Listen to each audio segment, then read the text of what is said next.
Olá, amados de Deus Pai. Vamos seguir para mais um capítulo do nosso devocional de cura e libertação, Livra-nos do Mal. E o tema de hoje é traição.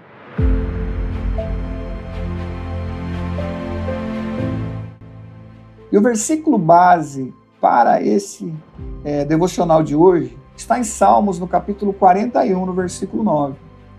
E a palavra de Deus diz assim: até o meu amigo íntimo, em quem eu confiava, que comia do meu pão, levantou contra mim o calcanhar. E o que é a traição? E como ela acontece? A traição ela acontece de várias formas. É uma das 5 feridas emocionais abordadas na psicologia, que nasce quando a confiança é quebrada por alguém que ocupava um lugar de proximidade, aliança ou intimidade com você. Ela não vem de estranhos, mas de quem estava dentro. Por isso, sua dor é tão profunda. A traição não fere apenas o coração, ela fere a percepção de segurança, a capacidade de confiar e a visão sobre os relacionamentos. Ser traído não é apenas ser enganado. É perceber que alguém escolheu romper um pacto silencioso de lealdade. A traição comunica a alma. O lugar onde o eu estava seguro não é mais confiável. Por isso, essa ferida gera confusão emocional, dor intensa e sensação da perda do chão. E o que causa a traição? A traição em si é uma escolha do outro. Porém, a ferida da traição se forma na alma quando a quebra da confiança não é elaborada. Muitas vezes, a pessoa traída tenta minimizar a dor, justificar o traidor ou seguir em frente e curar o impacto emocional. A ferida se instala quando a dor é silenciada, a confiança é quebrada abruptamente, não há espaço para uma elaboração emocional, a relação era fonte de segurança emocional, a surpresa, humilhação ou exposição. A alma não sofre apenas pela perda da relação, mas pela perda da previsibilidade.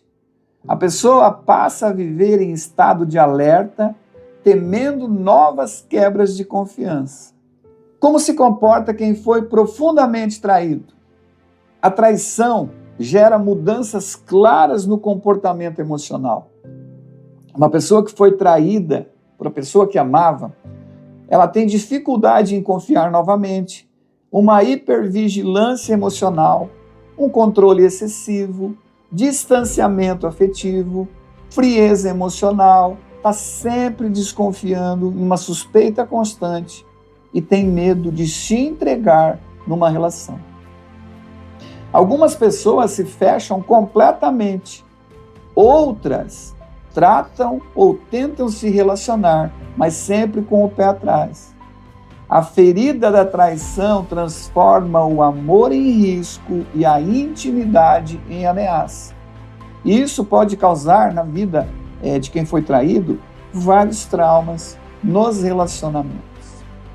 Quando não curada, uma traição compromete profundamente os vínculos futuros. Entre as principais dificuldades estão os relacionamentos superficiais, incapacidade de confiar, um ciúme e um controle excessivo, necessidade de controle, medo de vulnerabilidade, isolamento emocional e dificuldade em perdoar.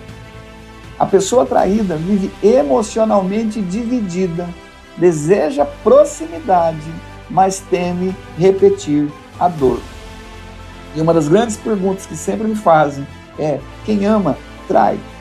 Sim, é possível sim, ao ponto de vista psicológico, entender que são duas coisas separadas, amor e desejo. E o desejo, quando não colocado na pessoa certa, ele pode sim fazer com que uma pessoa deslize e acabe traindo. A Bíblia trata a traição como algo grave, doloroso e profundamente humano. A Bíblia não a romantiza, nem a minimiza. A Escritura reconhece que a traição fere profundamente porque nasce da quebra da aliança. Não foi um inimigo que me afrontou, então eu poderia suportar. Isso é o que está escrito em Salmos, no Salmo 55, no capítulo 12. Biblicamente, a traição não é apenas um erro relacional, mas uma ruptura de confiança. Ainda assim, a palavra mostra que Deus vê a dor do traído e se posiciona como justo juiz e restaurador. E para entender melhor isso, a Bíblia está repleta de histórias de traição. Por exemplo, se você olha para a vida de José do Egito, José foi traído e vendido pelos próprios irmãos, que o venderam por inveja e conveniência. Aqueles que deveriam protegê-lo, que eram os seus irmãos mais velhos, escolheram descartá-lo. E a maior decepção na traição vem das pessoas que geralmente estão mais próximas, das pessoas que mais amamos. A palavra de Deus diz, em Gênesis 37, 20, que os irmãos, inclusive, queriam matá-lo. E dizem, vinde, pois, agora e matemo-no.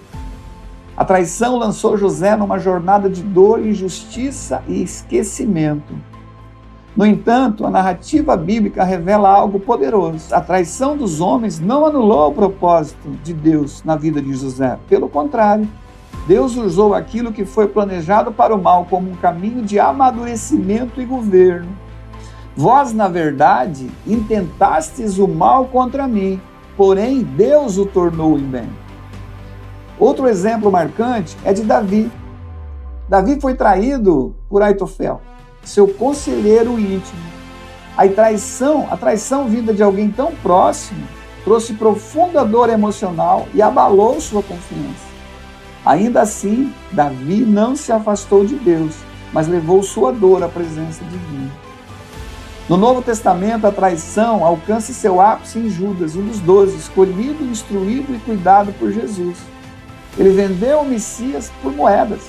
A Escritura mostra que a traição pode coexistir com proximidade espiritual, alertando que a intimidade externa não garante felicidade interna. A Bíblia ensina que a traição revela o coração do traidor e não o valor do traído. Você não é culpado pela traição que você sofreu e você não precisa se condenar por isso. Psicologicamente, a traição é um trauma relacional.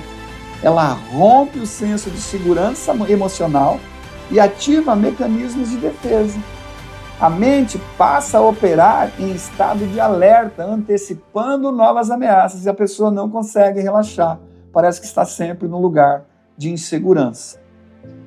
Como respostas, surgem padrões como hipervigilância, desconfiança crônica, dificuldade de entrega, rigidez emocional e controle excessivo. Esses comportamentos não são fraquezas, mas tentativas de autoproteção diante da dor da quebra de confiança. Ou seja, não é porque você foi traído uma vez que você vai ser traído novamente. Isso precisa ser ressignificado. Algumas formas de você lidar de forma psicológica, comportamentos psicológicos com relação à traição. Elaborar a quebra da confiança, ou seja, reconhecer a dor da traição e compreender que ela não define quem você é. Você pode reduzir pensamentos de ameaça constante. Ou você pode questionar crenças como ninguém é confiável e substituir isso por avaliações mais equilibradas. Você não pode generalizar ou levar para uma nova relação as feridas que você sofreu numa relação anterior. Você pode ressignificar alianças rompidas, entender o impacto da traição no sistema relacional e reconstruir limites saudáveis, desenvolver uma confiança progressiva, aprender a confiar de forma gradual, sem se expor além do que é seguro. Existe um caminho da cura para a traição. A cura da traição não acontece com pressa. Psicologicamente, existe elaboração da dor, reconstrução gradual da confiança e amadurecimento emocional. espiritualmente exige entregar a Deus o desejo de vingança e confiar que Ele é justo. José não só perdoou os seus irmãos e não negou a dor. Davi sofreu, mas não abandonou sua fé. A Bíblia mostra que é possível seguir em frente sem carregar o peso de uma traição como identidade.